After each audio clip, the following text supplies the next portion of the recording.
morning. Last month, 5 cases resulted in arrests. News on one came in just at lunchtime today from the South East Regional Crime Squad. Now, they've recovered the complete collection of Bernard Leach's stolen pottery.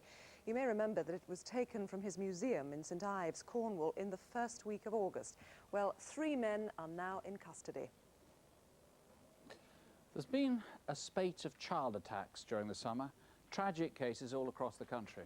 Tonight we cover 4 of them. Now, in fact, most are unconnected. It's just a sad coincidence the headlines all seem to come together. You may be surprised to know that the rate of child murder by strangers has remained pretty much stable since the Second World War, at an average of about 5 a year.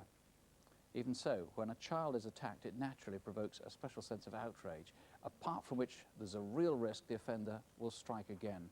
So tonight we've been asked to appeal on 2 linked cases which were among the summer headlines and which are still unsolved. These were abductions in which, mercifully, the children survived.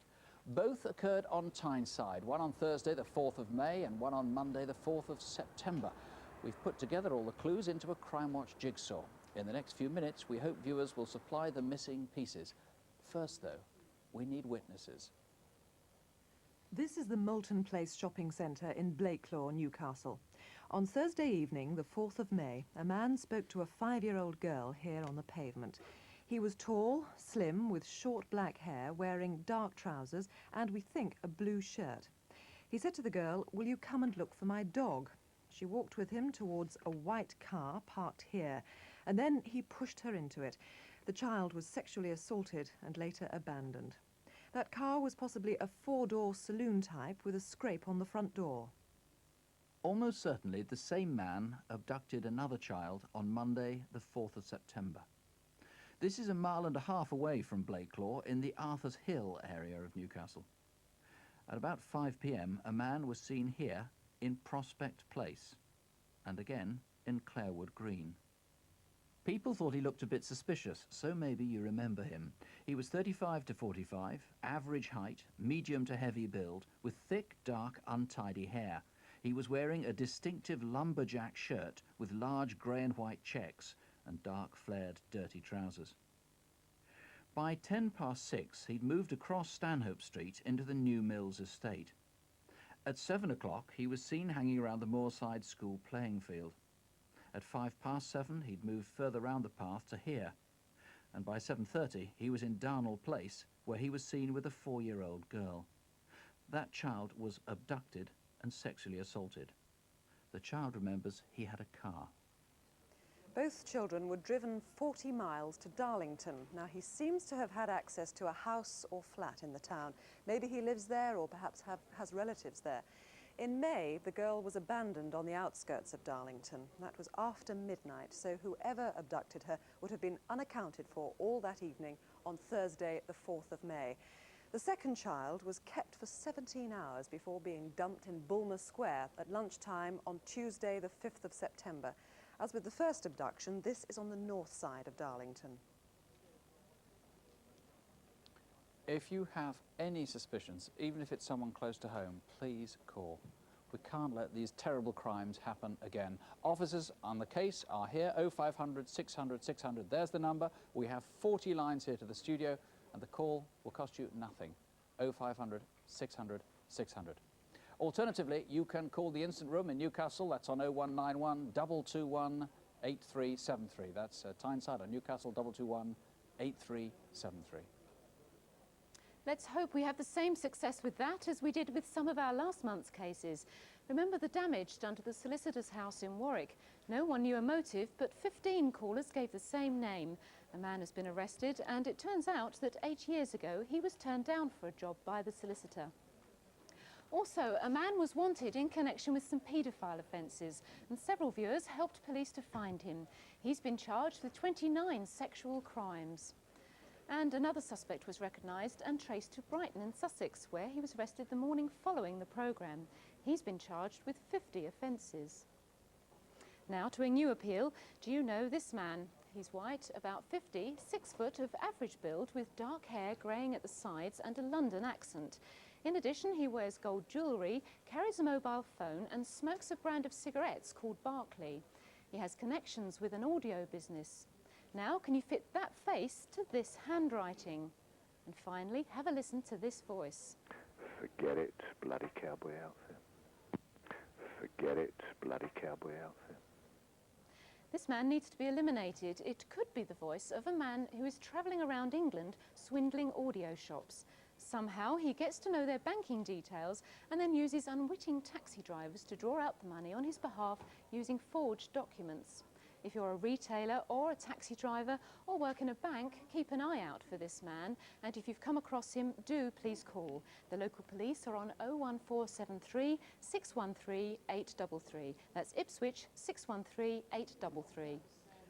Now to a terrible crime that made headlines just 6 weeks ago, the killing of Louise Sellars. Now, Louise was 15. She lived in Apley Bridge near Wigan with her parents and younger brother and sister. Louise was an absolutely fun-loving girl. She loved to go out with her mates.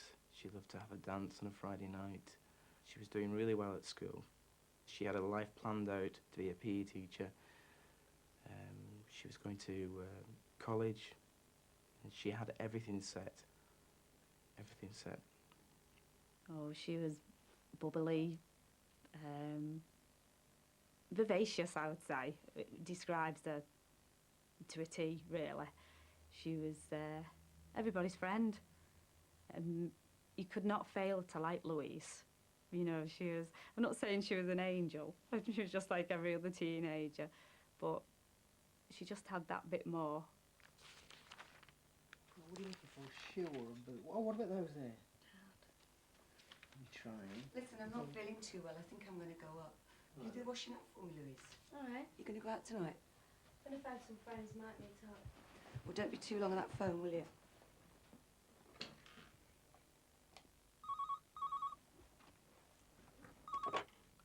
Hello? Hiya. Oh, Louise. Do you want to meet up? This evening? Yeah, tell you what, we'll meet at the lake shop and we can walk down. Yeah, okay. What time? Well, what's best for you? 6:30? All right, I've got loads of gossip to tell you. No, not now. You'll have to wait.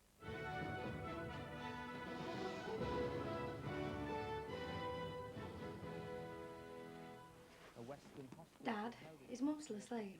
Probably. Why?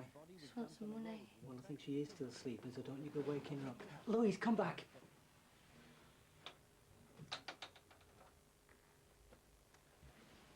Mum, Mm. can I have some money? How much? Just a quid for a couple of cans of Coke. Where are you going? Just to meet some friends. Okay, I'll see you later. See ya. Right, bye. See ya!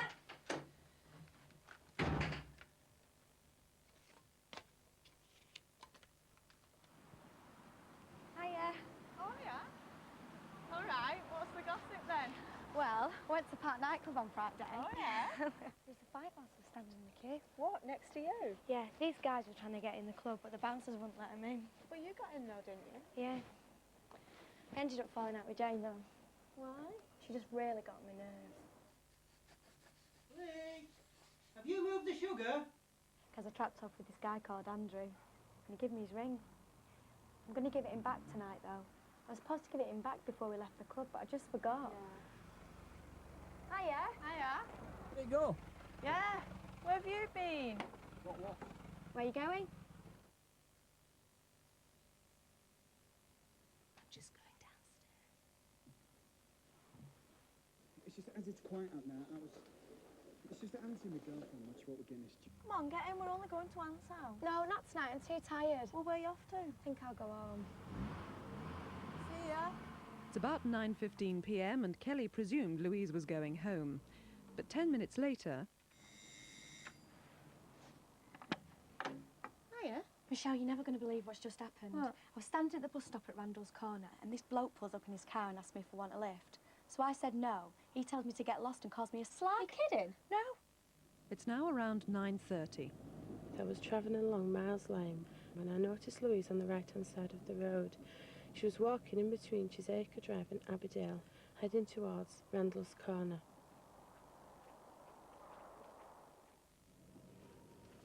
Five minutes later, a local resident saw what appeared to be Louise standing by the bus stop, talking to two men in a white Ford Escort. Moments later, just up the road,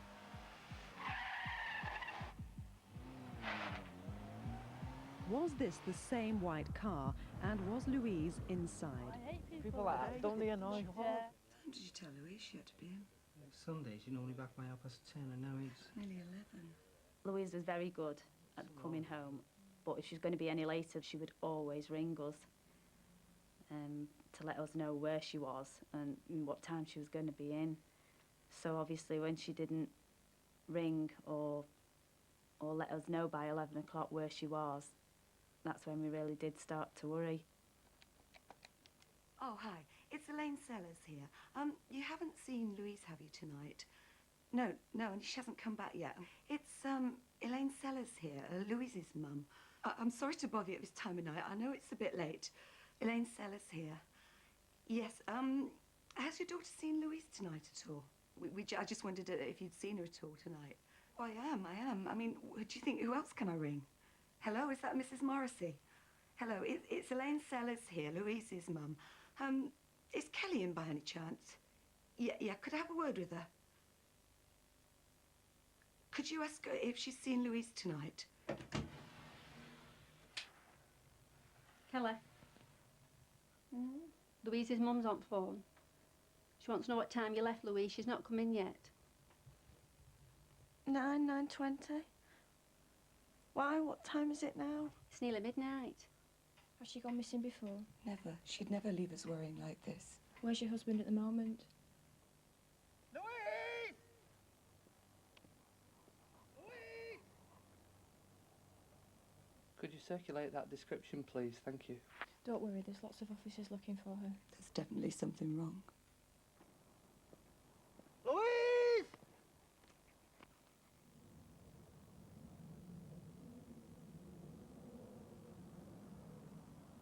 Early the next morning, Louise's body was discovered near Billinge, 5 miles from her home. She'd been strangled. The tragic fate of Louise Sellars. Well, Peter Mockett is in charge of the inquiry. Peter, in addition to the 2 white cars we saw in the film, I think you have new information on a 3rd white car, which may or may not be the same one. Is that Maybe right? the same one. Yes, we have a sighting of a white Ford Escort with a fin on the back, which was seen in Miles Lane around about 9:30. The driver is described as 21 years of age with facial stubble, and he's wearing some distinctive clothing. Yes, I think he was wearing a baseball cap rather like this, wasn't he? Blue and red. A blue cap with a red with a red peak. rather, And yeah. also a T-shirt with a distinctive marking on it as well. Yes, it's got no fear on it, the black T-shirt with no fear written on it. And you presumably desperately want to trace Louise's movements after 9:30. Very much so. We've got plenty of sightings up until 9:30. It's drastically important that we find where she went after 9:30. Now, the scene where her body was found in Billinge is a popular place, isn't it, for walkers, courting couples? It is. We'd appeal to anyone who was in the vicinity on the evening of the 13th or into the early hours of the 14th, who was about, who saw anything remotely suspicious, vehicles or people. Some items found in the area. Tell us about these. Yes, this is a cassette tape which was found quite near to where Louise was found. As you can see, it's got a handwritten label on either side. Goon May 93 is on one side and Vertigo on the other. It wasn't Louise's. And another cassette case, I think. Yes, that was found in the location. Tenerife Holiday, it's called. We know that it was produced in Tenerife this year. We're desperately keen to find the owners of those 2 cassette tapes. Now, the person who committed this dreadful crime must have acted strangely afterwards. You can only imagine so. It's a terrible, grave crime, the loss of a young girl's wife. If anyone knows anything, if the person's confided in a family member or a partner, please come forward, please tell us. It's desperately important. Absolutely, Peter. Thank you very much indeed. And I just must add that there is a substantial reward offered in this case as well. So if you feel that you can help police in any way, you can call them direct on 0161 856 7085. That's Manchester 0161 856 7085. Next, a sequence of pictures taken in the capital. This is a video from London Bridge Station. Note the woman in the right-hand corner. She's just missed her last train home, and after waiting 15 minutes for a taxi, she goes to a phone box to call a minicab. Now look at this man who remained in the queue. Why has he decided to take off his glasses and put them in his pocket? Next, we see him pretending to make a phone call adjacent to the woman. And now, as she emerges from the phone box, he follows her and jabs her with something sharp. He tried to frog march her out of the station, saying, "If you know what's best for you, don't say a word, just come with me." She sensibly shouts out, and a railway official comes to her aid. Now, the man heads off either to the street or to the underground. He's in his 20s, average height, with light brown bushy hair. His glasses were metal framed. Who is he? Help trace him urgently. The local police are on 0171 380 1400. That's 0171 380 1400. Last year, a Crimewatch reconstruction looked at the murder of Julie Pacy, a mother of two who was murdered at a home in Grantham in Lincolnshire. You may remember that she told her husband a man had come to the door 3 days before asking for directions.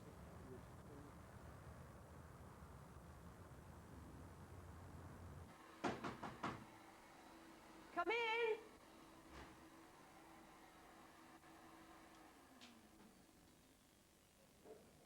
The results of our appeal were rather disappointing, but now new clues have emerged. Detective Superintendent Roger Billingsley has asked us to come back to the case with the new information.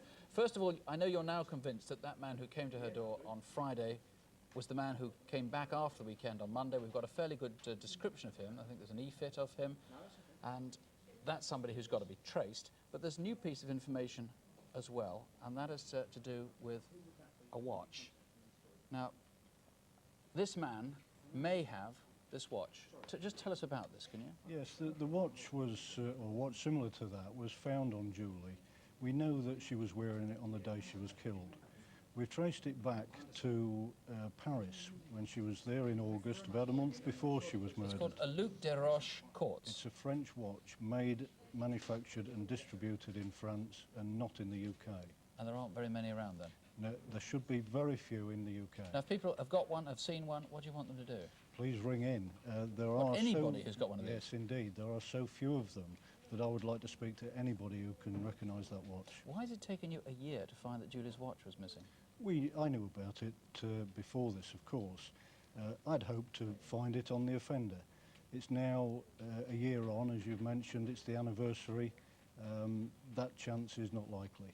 Okay, Mr. Billingsley, thank you very much indeed. If there's any way that you can help, please call, particularly if you can place this watch with that face. Here's the free call number. As usual, you can call the local incident room if you prefer. That's on 01476 62501. That's Grantham 62501.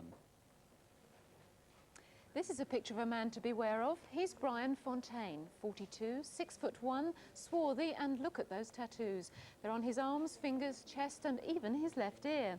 Here's another picture of him, this time without his moustache. After being charged with a string of very serious offences, he escaped from custody. He's thought to be especially dangerous to women whom he befriends, suddenly undergoing a complete change in character. If you see him, please don't approach him. Call us or ring South Shields Police on 0191 510 2020. That's Tyneside 510 2020. Now, how can you be sure the taxi you get into is bona fide? It's often hard to know, and there are attempts at the moment to tighten up the law. But one thing is clear, only licensed cabs are allowed to pick up passengers who hail them in the street. This is one of the reasons why. It's the story of someone in the West End of London who got into a car that appeared to be a minicab. The car was a maroon hatchback. The driver spoke with a Cockney accent, but there may have been a hint of Italian. Perhaps you too have been a passenger of his, or indeed, was he a genuine cab driver?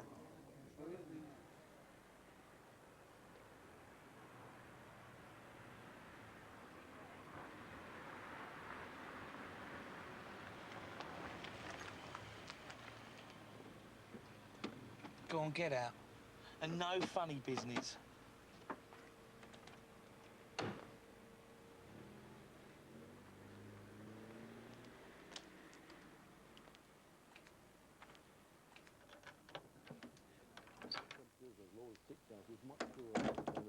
Hello, love. Did you have a nice... Something dreadful's happened. What? I got into a minicab.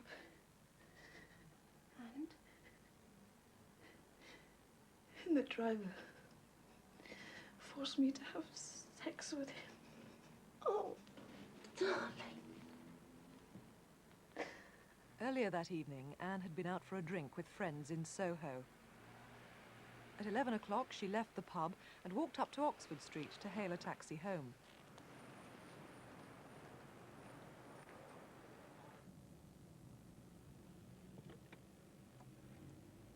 There was a few black cabs that went past first, and then this guy in his minicab drove up.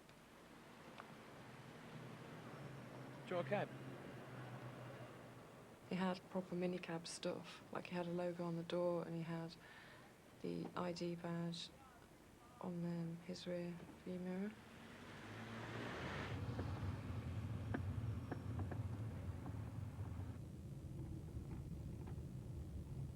Where you been tonight, then? I've been out with my mates for a couple of drinks. When I noticed the ID card hanging on the rear view mirror behind it was green, Christmas tree shaped magic tree air freshener. What'd you do? I'm a nurse. Oh, yeah. All nurses supposed to be right goers, aren't they? Yeah, I bet you wear them little white uniforms, don't you, like they do up at Whip's Cross? That's my local hospital. Well, when he started going on about nurses, I mean, that irritates me, because you get that a lot, being a nurse, but my main feeling about the cab driver was that he was a bit slimy at this stage.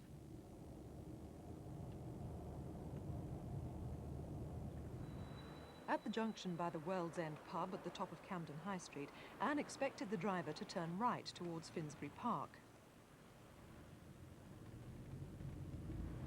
Instead, he drove straight on. Where are we going? Shall we turn right down there? Look, shut up, bitch. Please, just take me home, please. Look, shut up. I've got money in my bag. I've got enough money for you. Just take it.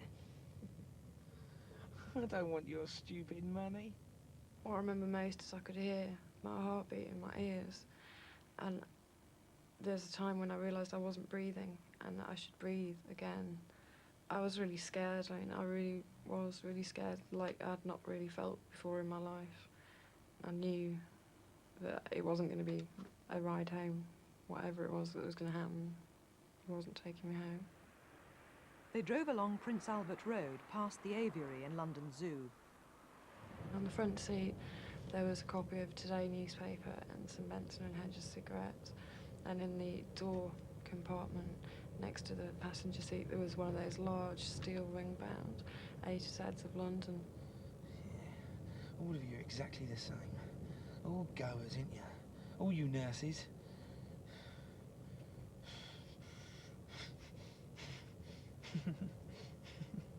If you just let me out of this car, I promise I won't say a word to anybody. Please, just let me out in this. Shut up. Just shut up, bitch. That's right. All nurses. All of you. Right goers, ain't you? My most vivid thought at the time was that he was going to kill me. To be honest, I thought I was dead. I just didn't know how he was going to do it, and my mind was racing as to how he would do it, and would I suffer, and how the people I loved would take it.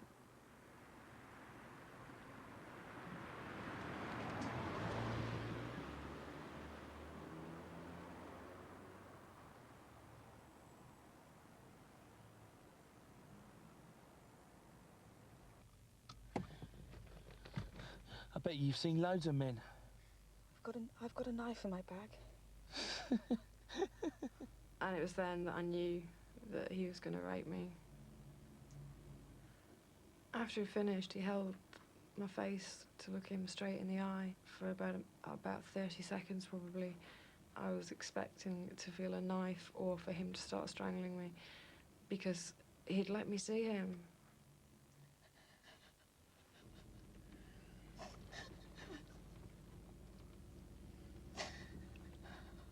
Right. Take you home then, shall I?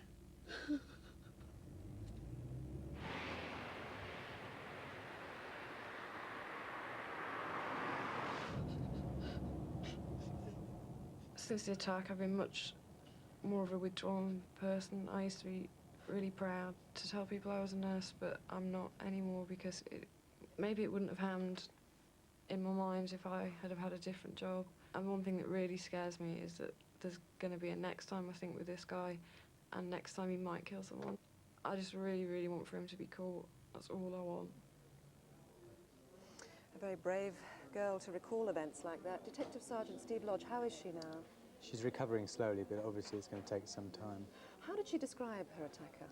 He's a Mediterranean-looking man in his 30s, and he has a very distinctive mole to the right side of his nose, just above his mouth. He's also got a large hooped earring in his left ear, and when he talks, he hisses his S's. Now, any clues as to where he may be from? When he was talking to the victim, he mentioned Whipps Cross Hospital as being his local hospital. That's an area in Essex just to the east of London. He also said they had relatives or friends in the East End of London, in Whitechapel, and he seemed to know northwest London, North London very well.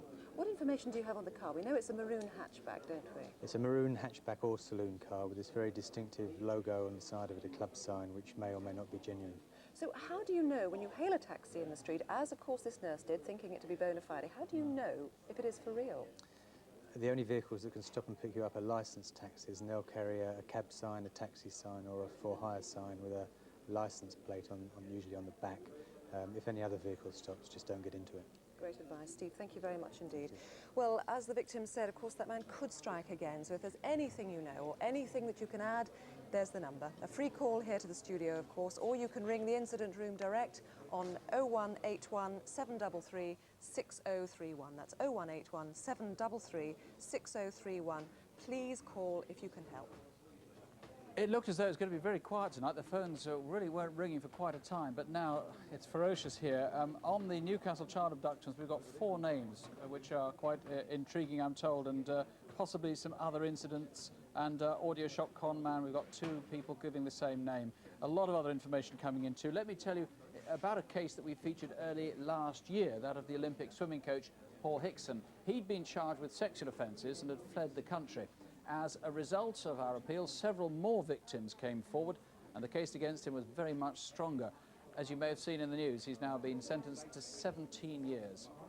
This face was one that we showed in May, holding up a building society in Blackburn. A viewer identified him, and when they checked his pictures against another armed robbery in Preston, they found a perfect match. He's now been convicted of both crimes. He got 9 years. Now another picture, this time of a suspected blackmailer and con man. His real name is Christopher Harrison, though he uses all sorts of aliases. This is what he sounds like. What choices am I left with? If I had another business to walk along and say, oh, well, I've put it down to experience, I'll do that. I cannot walk away with anything else. I've got nothing else in the bag apart from threats now. He's 26, and not long ago he was in Kent and London. Now we know that because unwittingly he left a clue, but I'm afraid we can't tell you what it is.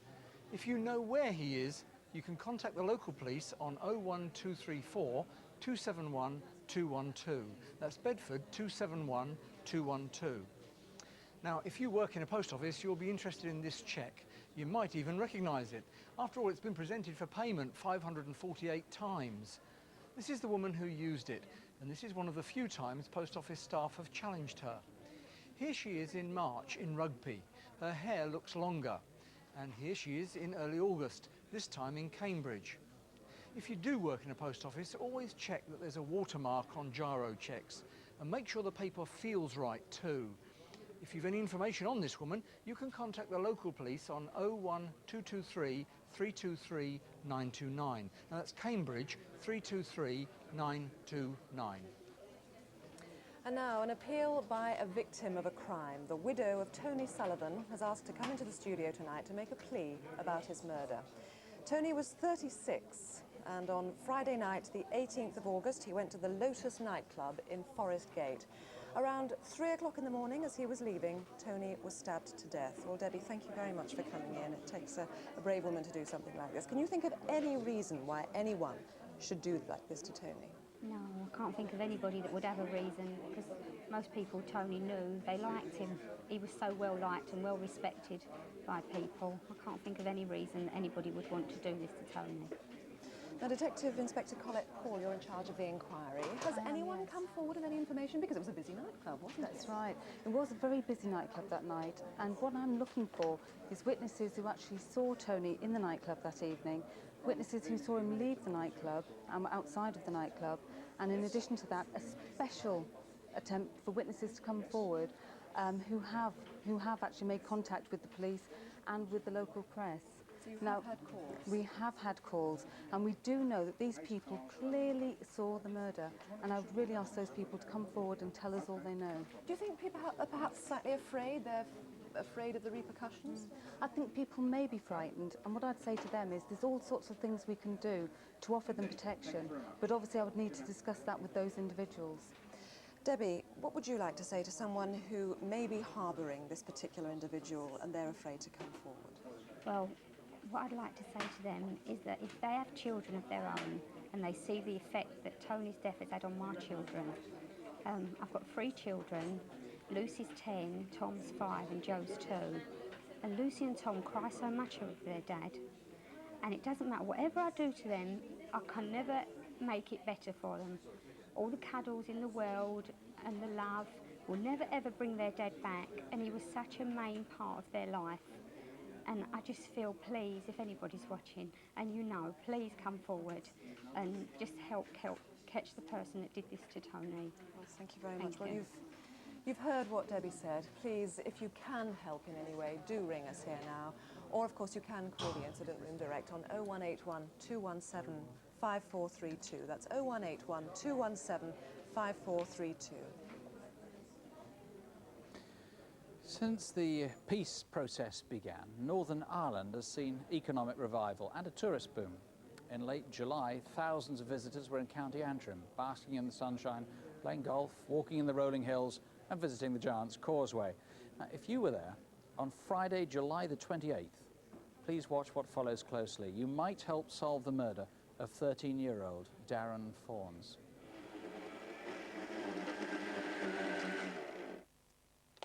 But your sister gave me £4 for doing her lawn. And look, I fixed your heads as well. Thanks, Miss Simpson. And remember, if there's anything you ever need doing, just ask. He never ever went to anybody and asked them for money for nothing. He always used to want to earn that money. And that was one of the main ways he done it, was doing gardening for them. He was very outgoing and friendly, very friendly. My mother sent him a T-shirt from England with dolphins on the front. And there was a pensioner that lives behind us, and she seen Dan in the T-shirt, and she liked it. So Dan came home, took it off, put on another T-shirt, and gave the pensioner a T-shirt he was wearing, the one with the dolphins. That's the sort of boy he was. He always used to come up and say, do you want a cup of tea, Mummy? You know, and used to bring me a cup of tea up, or if I couldn't do something, I'll do that for you. The other way. No, the other way. Oh, Darren, over a bit. No, the next ones. Yes, those. Them? Oh, come on, Mum. I'd be embarrassed if you wore these in public. Look, these are much nicer. Okay, bring them over. On the evening of Friday, July the 28th, Darren and his mother went to the Castle shopping centre in Antrim town. Sorry. After I got the shoes, we put them in my steward's bag that I have my bingo board in, and he carried it up the shopping centre for me. Out to the arcade there, and I says, I'll take that, son, are you all right? And he says, I'm okay, Mum. I says, well, I'll see you just after 10, between 10 and 10 past. Thanks. See you, Tim. Don't be late.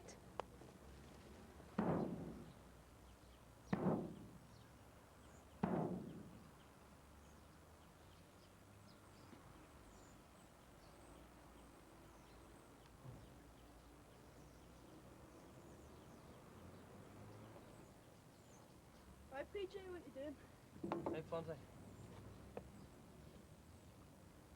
What are you doing tonight, then? Waiting on the bus to Belfast. Supposed to be here half an hour ago.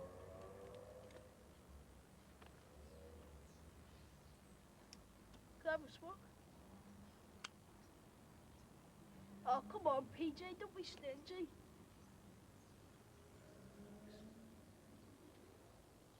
Police need help in tracing this boy who was hanging around with Darren. He was standing looking around him and just looking about. He was roughly around the same age as Darren, black hair, blackish clothes, and I've never really seen him before.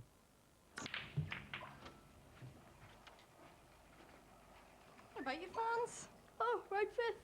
Here, was that your mummy I saw you with earlier on the shops? Yep. Darren seemed very happy the night I was talking to him. He was his chatty, usual, smiling self. So he was just as nice as he always has been to me. Darren, or Fonzie to his friends, spent much of that afternoon and evening in the town's amusement arcade, known locally as the Pleasuredrome or Rollerdrome.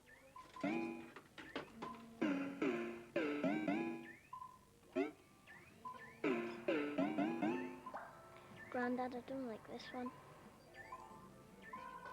Here, don't waste your money on that one. It's bust. This was about half an hour before Darren was due to meet his mother. Don't try any of them either. I've lost money in them. Here, wee fella, I'll show you the nudges you need. Okay, here we go. Right, push start. That one. Okay, and again. Right, one of the places. Right, just need to put more money in. I didn't know Darren, but he seemed so kind and gentle. And him and Jonathan, my grandson, got on like a house on fire, and I felt quite free to leave them and go and have a cup of coffee. There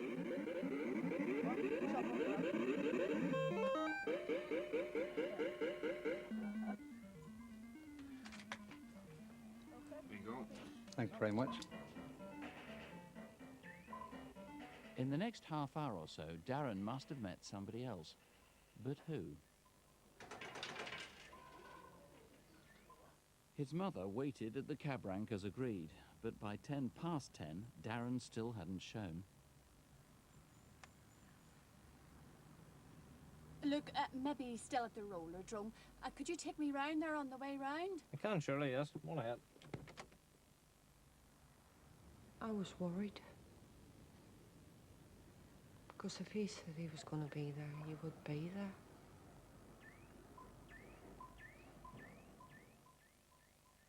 Yet 30 minutes later, as the Rollerdrome closed, Darren was seen leaving. Right, Fawn, see you tomorrow. Alright, that'll do. Two boys, both roughly his age. Who were they? And where were they going?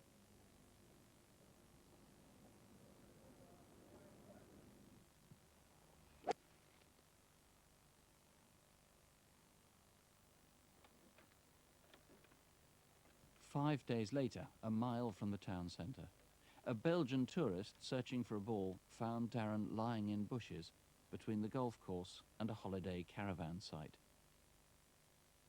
Darren had been struck on the head. Those two lads who left the Rollerdrome with him are obviously key witnesses. They're not suspects. We need them to come forward tonight urgently. And Mr. Kincaid, what else is there? I mean, you wanted a national appeal on this. Yes, sir. Well, one of the important things is the caravan site. It's called the 6 Mile Water Caravan Park. The locals call it the Loch Shore Caravan Park. On the 20th to the 30th of July, there was a considerable amount of caravans and tents at that park. Many of the people there came from Great Britain, and Darren's body was found only a few yards away in a wood. Now, if you were there, I would ask you to please to call us at Antrim or call us here. That's the very end of July, 28th, 28th to 30th 30th of July, yes. And you may have heard or seen something which to you is very insignificant, but could be important to us to find the killer. So even if you don't think you saw anything related to this, you want them to call? If you stayed at that caravan park, please call us. Now, these are Darren's shoes, and they weren't found with his body. They were handed in to you. What's the significance of these, and how can viewers help? Well, those shoes were recovered the day after we found Darren's body. And we would like to hear from anyone who saw those shoes between the 28th and the 30th of July in Antrim. They're a black size 9 Nike Air Max trainer with a very distinctive green stripe on them. Now, you're not sure whether he was killed on the Friday night or the Saturday morning, and obviously you want people who might have seen him. That's correct. We're unsure of the exact time of Darren's death, But we do know that 5 hours before he died, he did eat a meal, and that meal contained either pork or beef. Now, if we knew where he obtained that meal, it would give us the exact time of his death and give us more information about his movements. So if anyone saw Darren eating over the weekend that we're looking for the information, would you please contact us? Okay, and particularly two people who wrote anonymous letters. We need to find out who you are. Our number to the studio is free. Please ring us if you know what happened that night. Please help however minor you think your information. You can call the police in Antrim direct. That's on 01232 259 659. It's a Belfast number, 01232 259 659. My goodness, the phones have been hot tonight. A very strong response on the minicab rape. Names are being put forward, and we've also had a response from victims who have been attacked, they believe, by the same man. One name has been put forward in the Julie Pacy murder, and the Newcastle child abductions. Very strong information coming in from Newcastle and Darlington. Now, an unusual theft, at least unusual for Crimewatch, and that is of a rare bird, the peregrine falcon. This man was photographed near a nest by an English nature warden in Crossfell near Penrith in Cumbria. He scurried off, abandoning his rope, hammer and a crowbar. A rucksack was later found at the bottom of the fell with a dead falcon chick inside. Now, if you know who he is, do give us a call, 0500 600 600, and that's the number, of course, if you can help with any of tonight's cases. Well, we'll be back in 50 minutes with a Crimewatch update, and you might like to know that Crimewatch File will be back next Tuesday with a full investigation on a case solved directly by Crimewatch viewers. Just before we go, I've got a series of pictures to show you, all of them so good, several hundred viewers must know who they are. First, this pair trying an armed robbery in Liverpool's city centre. They're only about 18 years old, they fled empty-handed, but they had a gun, so don't hesitate to shop them. And who is this different pair of robbers? They attacked a building society in Colwyn Bay. One's 6 foot, early 20s, the other is younger, about 5'8". Police would like to add there's a substantial reward, 0500 600 600. And here's a reminder of 4 of the faces that we showed you earlier. Top left, do you know this man? Next to him, Brian Fontaine. Bottom left is Christopher Harrison. And finally, this woman. Who's she? And that's it for this month. If you have any information on any crime that we haven't featured, you can call Crime Stoppers, 0800 555 111, 0800 555 111. If you can't stay up for our update, do join us next month when Crimewatch returns on Thursday, the 2nd of November at 9:30. Finally, on behalf of victims and detectives, thank you for your help, thank you for watching. Don't have nightmares, do sleep well. Good night.